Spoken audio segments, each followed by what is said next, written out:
Evangelho de Mateus, capítulo 19, versículos 23 a 30. Então, Jesus disse aos seus discípulos: Em verdade lhes digo que um rico dificilmente entrará no reino dos céus. E ainda lhes digo que é mais fácil um camelo passar pelo fundo de uma agulha do que um rico entrar no reino de Deus.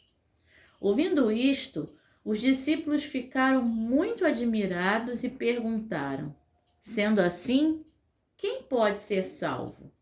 Jesus, olhando para eles, disse: Para os seres humanos, isto é impossível, mas para Deus, tudo é possível. Então Pedro, tomando a palavra, disse: Eis que nós deixamos tudo e te seguimos. O que será, pois, de nós? Jesus lhes respondeu: Em verdade lhes digo que na regeneração, quando o Filho do Homem se assentar no trono da sua glória, vocês que me seguiram também se assentarão em 12 tronos para julgar as 12 tribos de Israel. E todo aquele que tiver deixado casas, irmãos, irmãs, pai, mãe, filhos ou campos, por causa do meu nome, receberá muitas vezes mais e herdará a vida eterna. Porém, muitos primeiros serão últimos, e os últimos serão primeiros. Palavra do Senhor, graças a Deus. Bom dia, minha irmã. Bom dia, meu irmão.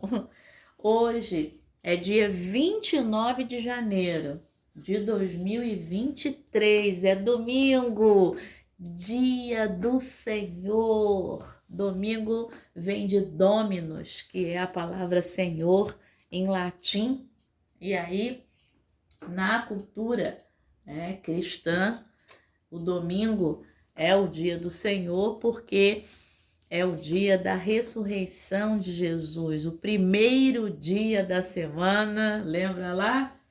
Mateus capítulo 28, Alta madrugada, as mulheres foram ao túmulo e Jesus não estava lá. Então, o primeiro dia da semana, que é hoje, então, para você, uma semana abençoada, essa semana que está começando hoje, última semana do mês de janeiro e primeira do mês de fevereiro, né? Fevereiro iniciando aí essa semana. E olha, nós vencemos. Nós estamos aqui, eu estou aqui e você está aí. É seu aniversário? Então, Deus te abençoe de forma especial nesse 29 de janeiro, tá bom? Deus te encha de alegria nessa manhã. Aliás, alegria é uma das palavras da meditação de hoje do nosso irmão Denis, lá do Vietnã. Tá? Não vou me aventurar a falar o nome da cidade aqui, mas ele é do Vietnã. E o título da meditação é Alegria no Sacrifício. Ó, o amigo está te saudando aí com muitos fio-fios para você que faz aniversário e para você também que não faz, mas acompanha aqui a meditação diária, tanto no WhatsApp como no YouTube. Lembrando que eu tenho orado, tá, por você, e você pode escrever aí no YouTube, tá bom? Seu pedido de oração, ou mandar aí pelo WhatsApp também o seu pedido de oração, para que eu possa aqui também orar pela sua vida. E eu já orei também por você nessa manhã, tá? Algumas pessoas de forma específica, né, que deram nome e tudo, e para todos que ouvem essa meditação. E aí, meu irmão e minha irmã, vamos aos nossos versículos?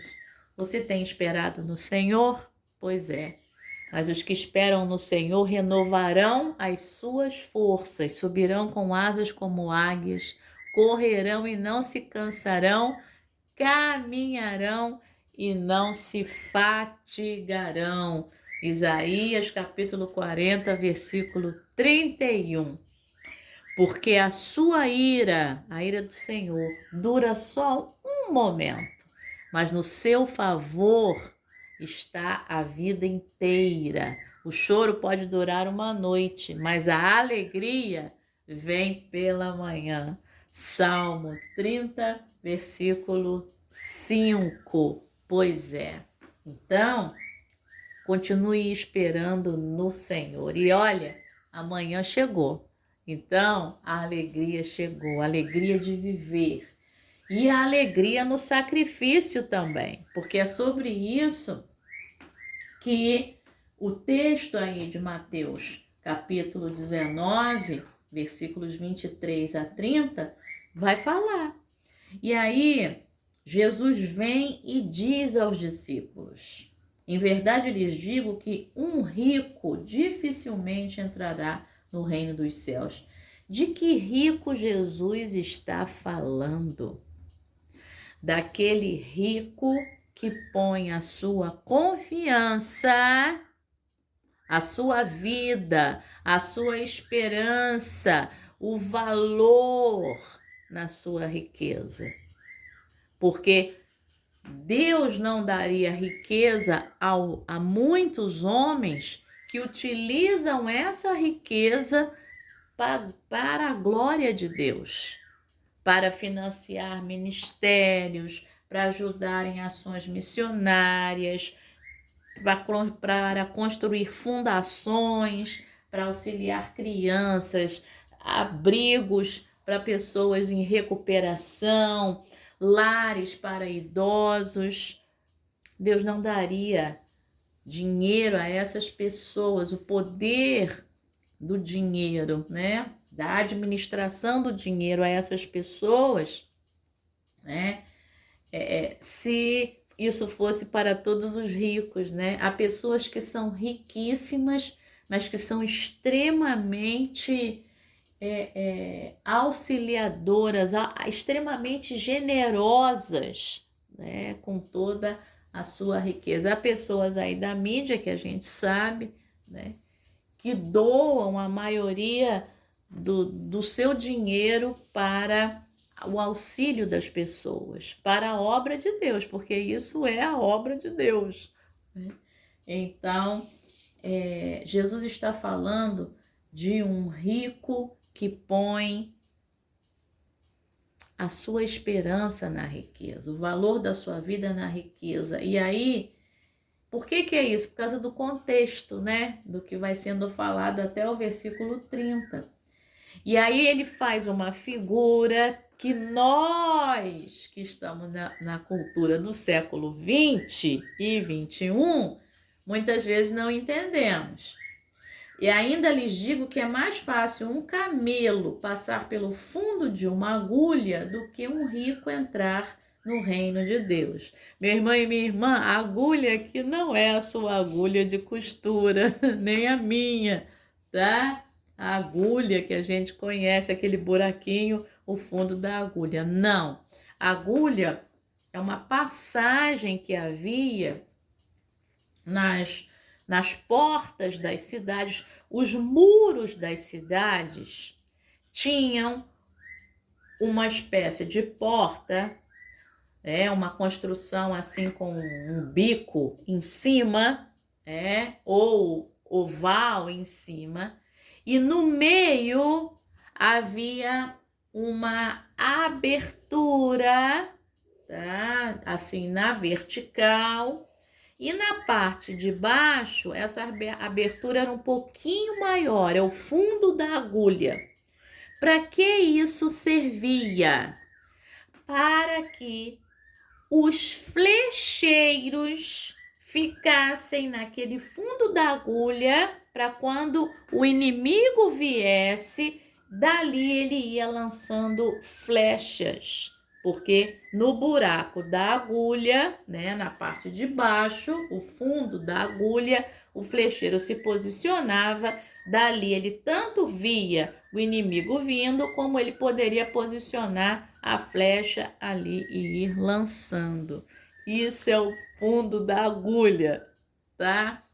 Então, não dava para passar nada ali, não dava para passar uma pessoa, não dava para passar um camelo, né? Isso era uma estratégia ali de proteção da cidade, tá bom? Então, isso é o fundo da agulha.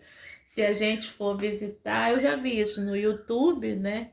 E se a gente for visitar uma cidade medieval, né? Ou visitar Jerusalém, né?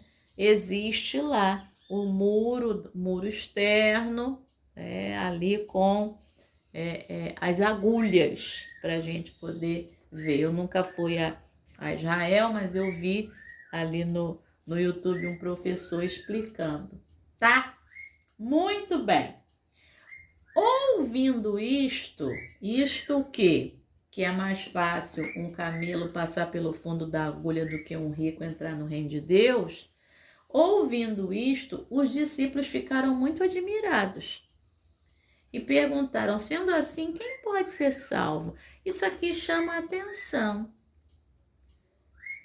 Isso pode dizer para a gente que havia muitos ricos que esses discípulos conheciam, né? E, sendo assim, então, o próprio Império Romano, né? Pensando que naquela época a ideia de rico não é a ideia de hoje. Rico naquela época era o Mateus, por exemplo, né? Quando é chamado na coletoria, ele deveria ter uma casa, né? Ele, como mostra lá naquele seriado, né? No The Chosen, né? Provavelmente ele moraria sozinho, porque ele ali no seriado, né? Ele foi tirado da sua família, né? Porque ele cobra impostos do seu próprio povo, né? Então ele tinha várias roupas, várias sandálias. Quem tivesse sandálias, né? E roupas, né? Já era considerado rico, né? Porque você tinha uma sandália para você andar e você tinha uma roupa de baixo e uma túnica para te proteger e uma capa, né? Então, isso já é o suficiente para você viver e o alimento diário para que você tivesse. Então, né, quem tem celeiros para poder acumular comida, já era rico. Então, quem é que pode ser salvo? E aí Jesus olha para eles e diz: para os homens, ou na versão mais nova, para os seres humanos, isto é impossível, mas para Deus tudo é possível. Então, a questão é: Deus é poderoso para transformar no coração do rico, né, para que ele tenha o coração voltado para Deus com as suas riquezas, né? Com as suas riquezas. Muito bem. E aí, deixa eu ver aqui uma situação. A nossa vela ali infinita, ela tá fazendo um barulhinho. Qualquer coisa eu vou apagar, ela deve estar batendo no plástico ali. Muito bem, então, Pedro toma a palavra e diz: eis que nós deixamos tudo e te seguimos, ou seguimos o Senhor. O que será, pois, de nós? Porque nós deixamos tudo, né? Pedro deixou um empreendimento.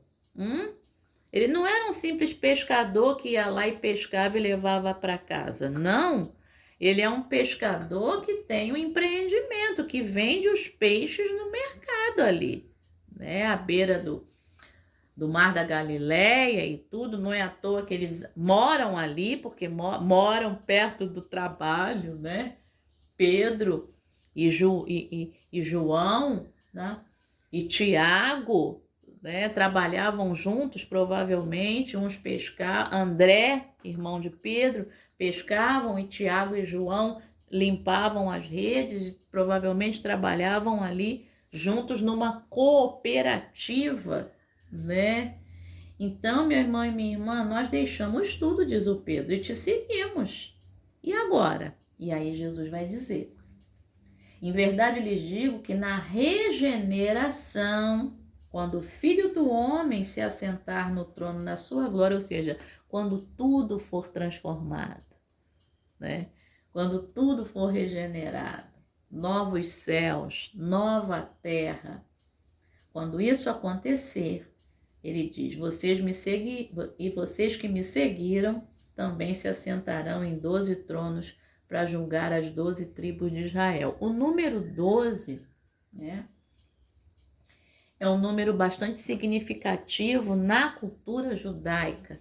São as 12 tribos de Israel, né? São os 12 apóstolos. Então, é necessário que a gente entenda esse 12 como um número de totalidade, né? É interessante pensar nisso. E aí ele diz: e todo aquele, aqui vem a alegria no sacrifício, né? Todo aquele que tiver deixado casas, irmãos, irmãs, pai, mãe, filhos ou campos, por causa do meu nome, receberá muitas vezes mais e herdará a vida eterna. Novamente, Jesus está falando. Ele não está dizendo que você tem que largar tudo, né? Largar a sua família, né? Não. Você precisa largar tudo no seu coração. Algumas pessoas vão ter o chamado, sim, na linguagem real. Né? Abraão deixa a sua parentela, mas ele vai com a sua família. Ele vai com Sara, que é a esposa, e ele pega o sobrinho que não deveria ter pego, né? O sobrinho era parentela, né? Então, deixa a tua parentela, deixa a casa do teu pai e vai para a terra que eu vou te mostrar. Algumas pessoas que vão para missões, né? Pessoas solteiras, deixam tudo e vão para a missão, né? Então, fazem isso aqui literalmente. Outras pessoas que são casadas e tudo, deixam a parentela e vão com a família, esposa, filhos, marido, filhos, e vão para a missão, né? Eu conheço um casal, né? Inclusive ele fez aniversário essa semana, o Carlinhos e a Débora, né? Eles foram para a missão no Senegal, eles são missionários da Igreja Metodista, então eles foram para lá. E Débora tinha um trabalho, Carlinhos tinha um trabalho, né,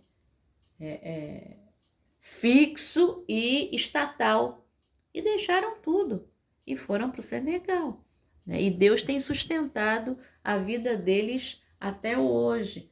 Então, qual é o teu chamado, meu irmão? Qual é o teu chamado, minha irmã? Se o teu chamado é específico, se Deus está falando com você, vá. Agora, se o teu chamado é deixar essas coisas no seu coração e colocar Deus em primeiro lugar, vá também. Faça isso. Vá e faça isso.